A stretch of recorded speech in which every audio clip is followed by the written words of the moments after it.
우리 사랑교회 주시는 말씀은 에베소서 4장 17절에서 21절까지의 말씀입니다.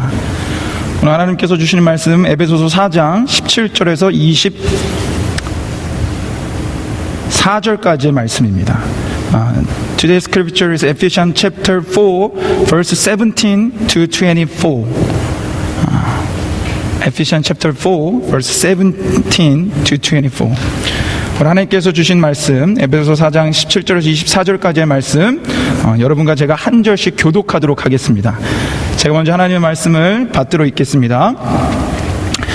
그러므로 내가 이것을 말하며 주 안에서 증거하노니 이제부터는 이방인이 그 마음에 허망한 것으로 행함같이 너희는 행하지 말라. 저희가 총명이 어두워지고 저희 가운데 있는 무지함과 저희 마음이 굳어짐으로 말미암아 하나님의 생명에서 떠나 있도다.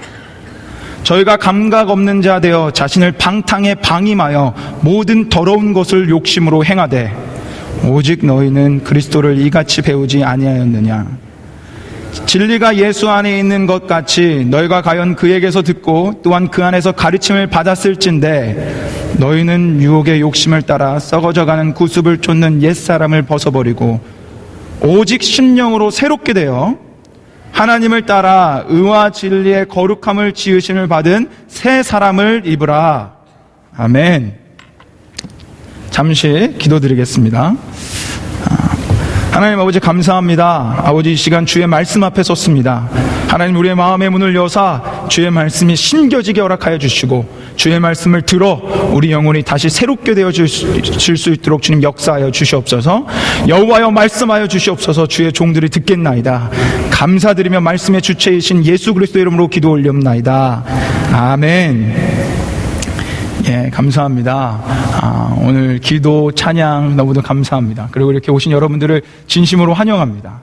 우리 앞과 뒤 또 옆에 있는 분들을 보시면서 좀 인사 나눴으면 좋겠는데요. 이렇게 인사합시다.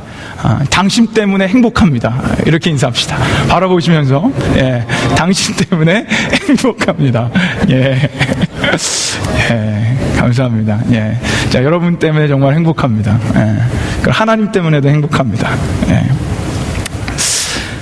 우리가 지난주까지요, 총 3주에 걸쳐서 하나됨을 힘써 지켜나가자라는 말씀을 들었습니다.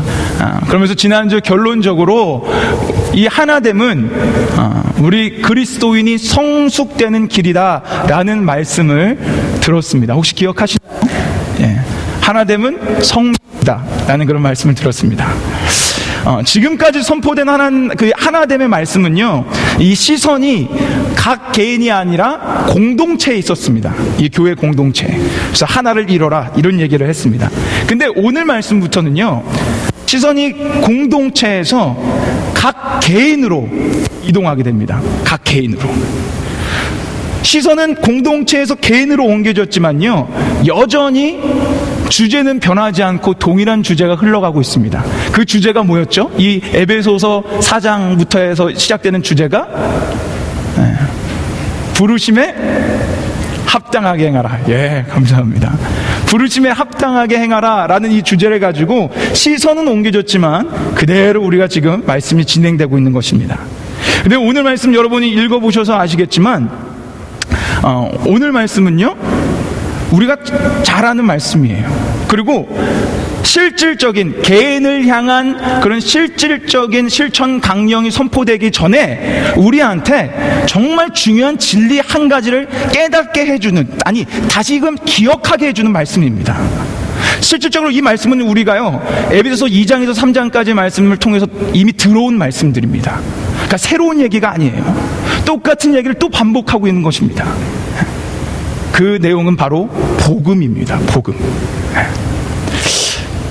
근데요, 정말 새로운, 정말 재미났던 거는요, 제가 이 말씀을 준비하면서 알고 있는 말씀이고 알고 있는 복음의 내용인데 또 새롭더라고요. 복음이라는 게 저는 그런 것 같습니다. 들으면 들을수록, 보면 볼수록 맛이 다 달라요.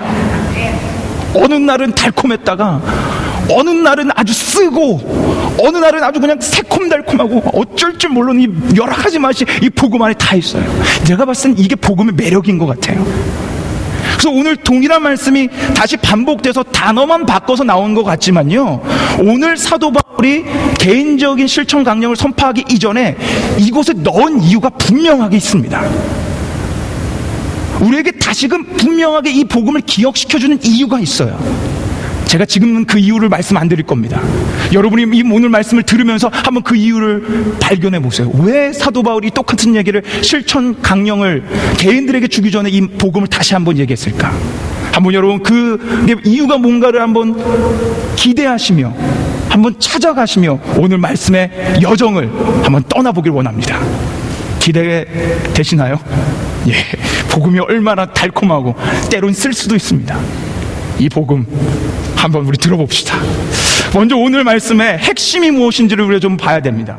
오늘 말씀이 길기 때문에 오늘 말씀 핵심이 무엇인지 먼저 20절에서 21절 말씀 한번 우리 같이 핵심의 말씀 같이 읽어보겠습니다. 같이 읽겠습니다. 시작. 오직 너희는 그리스도를 이같이 배우지 아니하였느냐? 진리가 예수 안에 있는 것 같이 너희가 과연 그에게서 듣고 또한 그 안에서 가르침을 받았을진데. 예. 에베소라는 도시요. 에베소라는 도시는요, 사도 바울이 전도 여행을 떠나면서 다른 어떤 도시보다 가장 오래 머무른 도시입니다. 한 3년이라는 기간을 에베소에서 머물면서 복음을 가르쳤어요. 예수 그리스도에 대한 복음, 예수 그리스도가 누구신지를 가르쳤습니다. 그리고 다시 감옥에서 에베소 교인들을 향해서 이 에베소서를 써 내려가며 다시금 복음을 글로써 정리해주고 있습니다. 지금 그 얘기를 하고 있는 거예요. 너네가 들었지? 너네가 예수 그리스도가 누군지를 들었지? 그분이 어떤 진리의 말씀을 너네에게 가르쳐줬는지 들었지? 자, 지금부터는 너네가 듣고 보고 읽은 그 복음의 말씀을 다시 한번 기억해봐, 다시 한번 상기해봐 라는 지금 이 핵심의 말씀을 우리에게 주는 겁니다. 그러면 그 다음 절부터 우리가 들었던, 우리가 읽었던 복음이 어떤 건지를 지금 22절에서 24절까지 지금 얘기해 주는 거예요. 그럼 그 말씀이 뭔지를 먼저 일단 22절에서 24절 말씀 같이 한번 읽어보겠습니다. 같이 읽겠습니다. 시작. 너희는 유혹의 육심을 따라 썩어져 가는 구습을 쫓는 옛사람을 벗어버리고 오직 심령으로 새롭게 되어 하나님을 따라 의와 진리의 거룩함으로 지으심을 받은 새 사람을 입으라. 아멘. 보셨죠? 특히 에베소 강의 지금 이 1장 2장을 지나서 또 4장으로 왔을 때 첫 번째도 우리가 부르심에 합당하게 행하라 그러면서 옛날 옷은 다 벗어버리고 그 의로운 옷을 우리가 입어야 된다는 그런 얘기들 계속 들어왔습니다. 이거는요, 들어왔던 얘기예요. 계속 사도 바울이 2장 3장을 통해서도 얘기했고요, 사도 바울이 자주 쓰던 말씀의 패턴입니다. 갈라디아에서도 썼고요, 로마서에서, 고린도전서에서도 계속 썼어요. 말은 좀 다릅니다. 옛자를 십자가에 못 박아라, 그리고 예수 그리스도와 함께 살아라. 말의 이 뉘앙스, 이 단어는 다르지만 동일한 뉘앙스를 사용해서 이 패턴을 계속해서 반복하고 있습니다. 우리가 잘 알아는 말씀이지만 쉽게 관가할 수 없는 말씀이에요. 그래서 오늘은요, 이 복음의 분명한 핵심을요, 좀 정확하게 하나하나 심도 있게 좀 짚고 넘어갈 겁니다. 먼저 첫 번째로 우리가 이 말씀 가운데 알아야 되는 건요, 옛사람이 뭐냐라는 거예요. 아니, 옛사람이 뭐길래 대체 나보고 그 옛사람을 벗으라는 건지, 그 이유, 옛사람이 무엇인지를 우리는 밝히 알아야 됩니다. 여러분, 옛사람이 뭡니까? 내 젊었던 시절이 옛사람입니까? 옛사람이 뭐예요? 분명히 대답하실 수 있는 분도 있고 못하시는 분도 있을 것입니다. 그러나 걱정하지 마십시오. 오늘 말씀에서 옛사람이 무엇인지를 정확하게 아주 진단해 주고 있어요. 17절에서 19절 말씀 한번 같이 보겠습니다. 먼저 17절 말씀 뭐라고 시작하는지 우리 한번 같이 읽겠습니다. 시작. 그러므로 내가 이것을 말하며 주 안에서 증거하노니 이제부터는 이방인의 그 마음에 허망한 것으로부터 행함같이 너희는 행하지 말라. 아멘. 여기서 사도 바울이 예수님 안에서 담대하게 증거하고 있는 것이 무엇입니까? 이방인처럼 허망하게 행하지 말라는 겁니다. 다른 말로 하면 허망하게 행하는 이방인을 닮아서 살아가지 말라는 거예요. 이방인은요, 그리스도 밖에 있는 사람을 전체적으로 칭하고 있는 단어입니다. 그리고 허망하다라는 단어는요, 맹목적인, 헛되다, 목적이 없다라는 뜻입니다.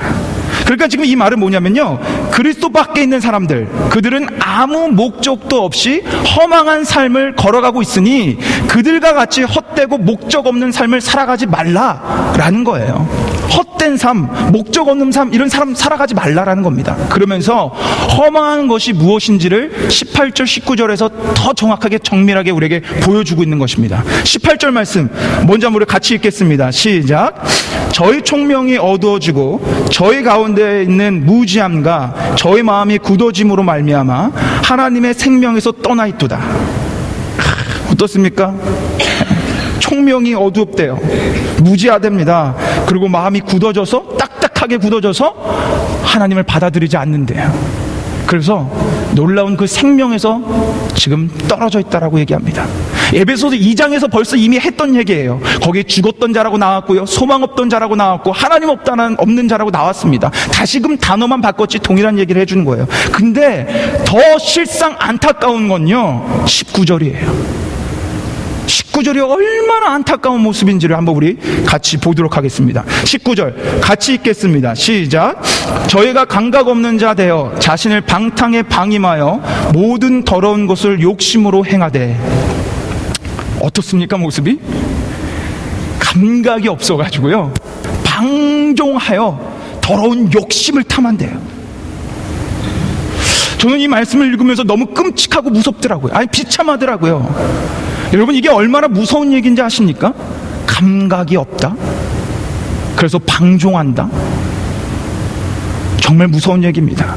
제가 지금부터 드릴 얘기가 사실인지 아닌지는 저는 잘 모르겠습니다. 하지만 들은 얘기이기 때문에 한번 얘기해 드리겠습니다. 예화로서. 캐나다에 어느 신문사에 근무하고 있는 한 여인이 있었다고 합니다. 근데 그 여인은요, 안타깝게도 태어나면서부터 피부에 아무런 통증을, 아무런 감각을 느끼지 못하면서 살아갔대요. 그래서 어떤 상황에도 아픔도 못 느끼고 통증도 못 느끼면서 살아갔답니다. 살에 칼이 베어도 아픔을 못 느꼈고요, 살이 불에 데어도 뜨거움을 못 느꼈고요, 살이 얼어붙어도 차가움을 못 느꼈다고 합니다. 하루는 이 여인이 막 칼을 쓸고 있다가 살을 벤 거예요. 근데 모르고 계속 썰었어요. 어떻게 알았냐면 도마에 피가 흐르는 걸 보고 그때서야 알았다고 합니다. 불쌍하죠? 아무 감각이 없다. 근데 여러분, 한번 반대로 생각해 보면 좋을 수도 있어요. 왜냐하면 아픔을 못 느끼잖아요. 여러분, 이런 자그마한 종이에 벼 본 사람 알지 않습니까? 이 자그마한 종이에 벼도 얼마나 아픕니까, 그게. 아파서 이 진짜 종이에 빈 게 너무 아파요. 아픔을 못 느낀다, 좋아 보일 수도 있습니다. 통증이 없으니까. 근데 여러분, 이건 무서운 얘기예요. 왠지 아십니까? 감각이 없어서 아픔을 못 느낀다는 건요, 위험성도 못 느낀다는 얘기예요. 인간은요, 아픔을 느낌과 동시에 뭘 느끼냐면 위험을 느낍니다. 그래서 이 종이에 빈 사람, 한번 빈 사람은요, 이 종이를 아주 이렇게 달아요. 냄비를 들다가 한번 딘 사람 절대 그냥 안 잡습니다. 위험을 알아요. 그런데 감각이 없는 사람은 아픔을 못 느낌과 동시에 위험을 모릅니다. 여러분, 이게요, 무감각한 모습입니다. 이게 무감각한 죄인의 모습이에요. 자신이 병들고 있고 허망한 목적지를 향하고 있다는 것을 모른 채, 감각이 없어서 죽어가고 있다는 것을 모른 채 더러운 탐욕을 따라 쫓아 살아간다는 거예요. 위험성을 못 느끼면서, 그것이 죽는 길임을 알면서도 감각이 없어서 그 길을 걸어간답니다. 부끄러운 얘기지만 제 옛날 삶이 그랬어요. 저는 더러운 욕망이 좋아서 쫓아다녔습니다. 얼마나 제가 그게 좋고 탐스러워서 그 욕망을 쫓아 살아가는지 모릅니다. 더 부끄러운 얘기는요, 그 죄의 욕망을 자랑스럽게 얘기했어요. 아, 다 이렇게 했다. 자랑할 것이 없는 그 욕망들을 자랑하며 전 살았습니다.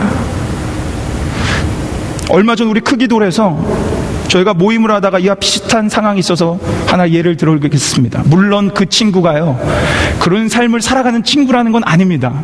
장난으로 고백한 거예요. 하지만 딱 예가 돼서 말씀드립니다. 저희 크기돌에서 요즘에 다윗에 대해서 배웠습니다. 다윗에 대해서 배우다 보니까 당연히 솔로몬에 대한 얘기를 하겠죠. 솔로몬이 아내가 몇 명 있었습니까? 아내가 1000명 있었습니다. 아내가 1000명이 있다라고 딱 얘기하니까요, 어떤 한 남학생이 뭐라고 얘기했냐면 그 자리에서, 야, 솔로몬은 아내가 1000명 있었어. 그 얘기가 끝남과 동시에 와우 와우 부러워 죽더라고요. 물론 그 친구는 장난이었습니다. 그 친구가 진짜 그렇게 탐욕스러운 친구가 아니라는 거예요. 그러니까 여러분들 재웅이를 너무 뭐라고 하지 마세요. 그거는 안 됩니다. 정지하지 마세요. 제가 누구라고 하지만 그 친구가 장난으로 그런 겁니다. 그런데 여러분, 죄인은요, 죄에 지금 빠져 있는 사람, 감각이 없는 사람은요, 그게 죄인지 몰라서 자랑하게 돼요. 아내가 1000명 있는 거 부끄러운 얘기입니다. 근데 그게 부러운 거예요. 너가 그랬다는 거 아닙니다. 그게 부끄러운 얘기입니다. 근데 그걸 모릅니다.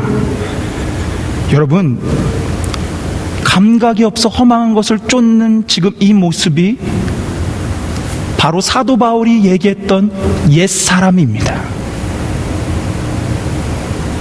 허망한 것을 쫓아, 탐욕스러운 걸 쫓아 살아가고 있는 모습이 바로 옛사람, 우리의 타락한 본성이에요. 우리의 타락한 본성을 지금 사도 바울은 벗어버리라고 얘기하는 겁니다. 왜냐? 우리의 타락한 본성을 가지고는 절대로 그리스도인답게 살아갈 수 없으니까. 정의를 내렸지 않습니까? 우리 옛사람이 어떤지. 옛사람은 탐욕만 쫓아가요. 옛사람은 허망만 쫓아갑니다. 감각을 없어요. 죽은 자예요. 그래서 그들은 뭐가 좋은 건지, 뭐가 그릇된 건지, 뭐가 진리인지 분간할 수가 없습니다. 그러기에 타락한 자, 옛사람을 벗어버리라는 얘기입니다. 여러분, 사랑하는 우리 사랑교회 여러분, 이게 복음입니다. 여러분, 이게 복음의 외침이에요. 여러분, 복음을 뭐라고 생각하셨습니까? 예수 그리스도 믿는 것? 예수 그리스도를 믿어서 우리가 구원을 받는 것? 맞죠? 당연한 얘기입니다. 하지만 진짜 진실된 구원의 외침은요, 예수님이 구주라는 것만 외치지 않습니다. 뭐라고 외치는지 아십니까? You cannot do it. 넌 할 수 없어. You cannot do it. 넌 할 수 없어 라고 외치는 게 복음의 외침이에요. 복음은 단 한 번도 You can do it, 넌 할 수 있어 라고 얘기하지 않았습니다. 로마서 3장 10절 말씀, 이 세상에 의인이 없나니 하나도 없다. 깨닫는 자도 없고 하나님을 찾는 자도 없고 다 치우쳐 무익하게 되고 선을 행하는 자도 없나니 하나도 없도다. 이게 복음의 가르침이에요. You cannot do it. 그리고 결국 허망에 빠지고 탐욕만 쫓아가는 할 수 없는 그런 자, 그거를 깨닫게 하는 외침이 바로 복음입니다. 그래서 하나님은 이 복음을 통해서 그 다음 메시지가 있는 거예요. 네가 할 수 없어서 내가 내 독생자 예수 그리스도를 보낸 거야. 네가 할 수 없어서 내 아들 예수 그리스도를 통해 네가 구원받는 거야. 네가 할 수 없어서 내가 창세전부터 너를 선택한 거야. 네가 할 수 없어서 내가 예수를 통해서 너를 의인 만든 거야. 네가 착하게 살 수 없어서 내가 예수 그리스도 안에 새 옷을 입힌 거야. 이게 복음의 메시지입니다. You cannot do it, but you can do it through Christ, in Christ, by Christ. 이게 복음의 메시지입니다. 사도 바울은 이 복음의 메시지를요, 지금 우리에게 선포하고 있는 거예요. 여러분, 지금까지 You can do it 라는 복음의 메시지를 들어오셨다면 여러분 잘못 들어오셨어요. 방학 때마다 우리 청년들과 청소년들을 위해서 얼마나 많은 집회들이 열리는지 아십니까? 그 집회들에서 얘기할 때 맨날 하는 얘기가 You can do it이에요. 넌 할 수 있다. 그들이 집회에서 나가서 세상을 살아갈 때 자신이 할 수 있는 것처럼 살아가다가 좌절합니다. 한계에 부딪혀요. 자신의 힘으로 하려다가 한계에 부딪힙니다. 사실상 우리가 우리 힘으로 해도 문제입니다. 왜 문제인지 아십니까? 우리는 우리의 힘으로 죄를 끊잖아요. 우리의 힘으로 뭔가 하잖아요. 그러면 하나님께 이렇게 요구합니다. 하나님, 난 내 힘으로 이렇게 했어요. 하나님 말씀대로 이렇게 살았습니다. 그러니까 나한테 복 주십시오. 감히 하나님 앞에 정당성을 요구해요. 나 이렇게 했습니다. 나에게 정당하게 대해주세요. 거기서 끝나지 않습니다. 자신의 노력으로 한 사람은 손가락질을 합니다. 나 이렇게 했는데 너는 이렇게 못해? 나 이렇게 했는데 왜 너 이렇게 못해? 라고 얘기하면 율법주의자가 되는 거예요. 율법주의자가 뭔지 아십니까? I can do it. 내가 할 수 있어. 내가 혼자 힘으로 이 말씀을 지켜나갈 수 있어. 이게 율법주의자입니다. 그들은 자신의 의를 드러내어 어깨가 올라갑니다. 자신이 할 수 있는 것처럼 얘기합니다. 그러면서 남을 정죄합니다. 이게 여러분과 저의 한계예요. 저는 오늘 이 말씀을 통해서 이 한계성을 깨달아 알기를 원합니다. 이게 우리의 한계입니다. 우리가 스스로 해도 문제인 게 우리의 한계예요. 그러면 어떡합니까? 그대로 좌절하면서 살아야 됩니까? 아무것도 할 수 없는 우리의 타락한 본성 때문에. 그래서 나머지 다른 말씀, 뒤의 말씀이 오늘 본문 가운데 존재한 겁니다. 옛사람을 벗어버려라. 그리고 하나님께서 너를 위해서 의롭게 지으신 예수 그리스도를 입어라. 이거를 갈라디아서 2장 20절에서는 이렇게 얘기한 겁니다. 우리 갈라디아서 2장 20절 말씀 한번 같이 읽겠습니다. 같이 읽겠습니다. 시작. 내가 그리스도와 함께 십자가에 못 박혔나니 그런즉 이제는 내가 산 것이 아니요 오직 내 안에서 그리스도께서 사신 것이라.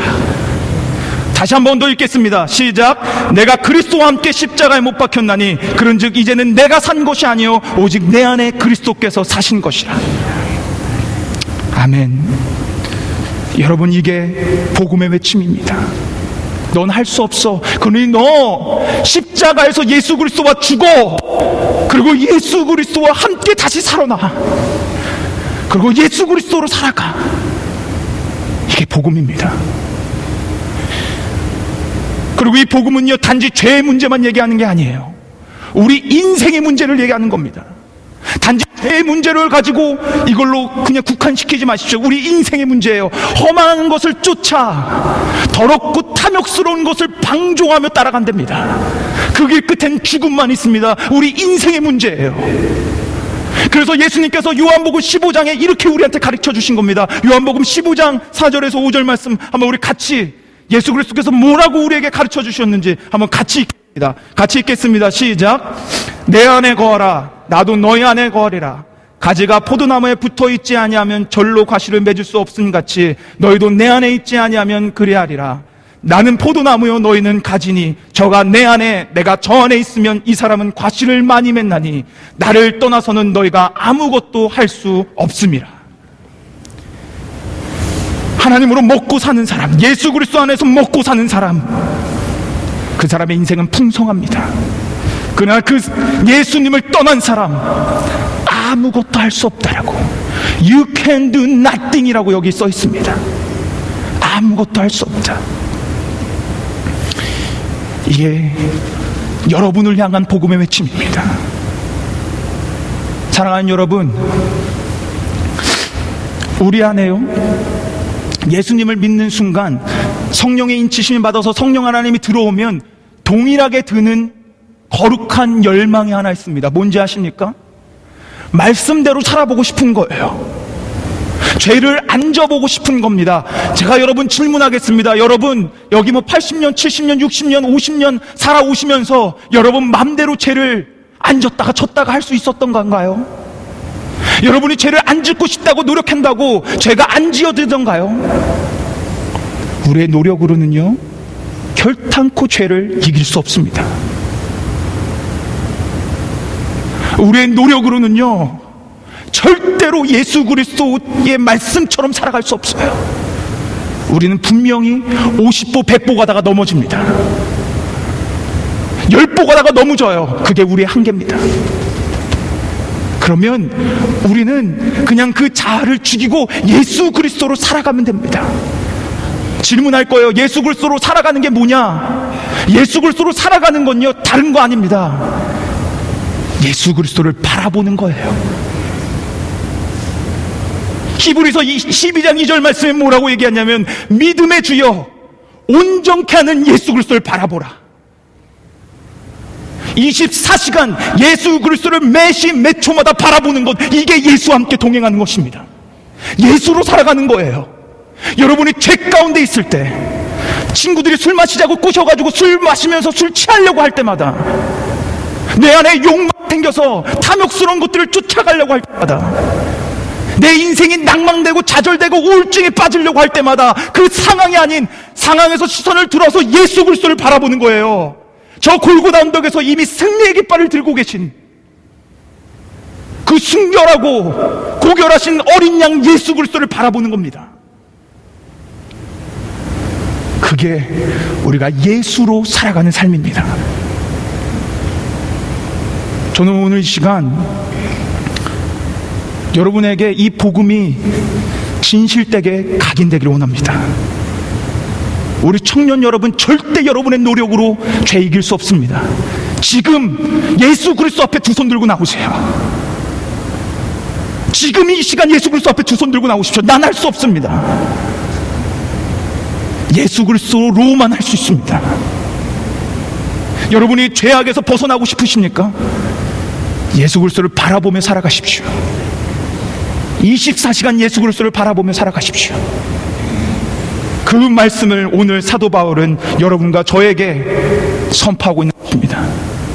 오늘 말씀을 정리하며 여러분에게 다시 한번 서두로 다시 돌아가기를 원합니다. 제가 서두에 여러분에게 오늘 말씀이 실천적 강령을 전하기 전에 우리에게 분명하게 주는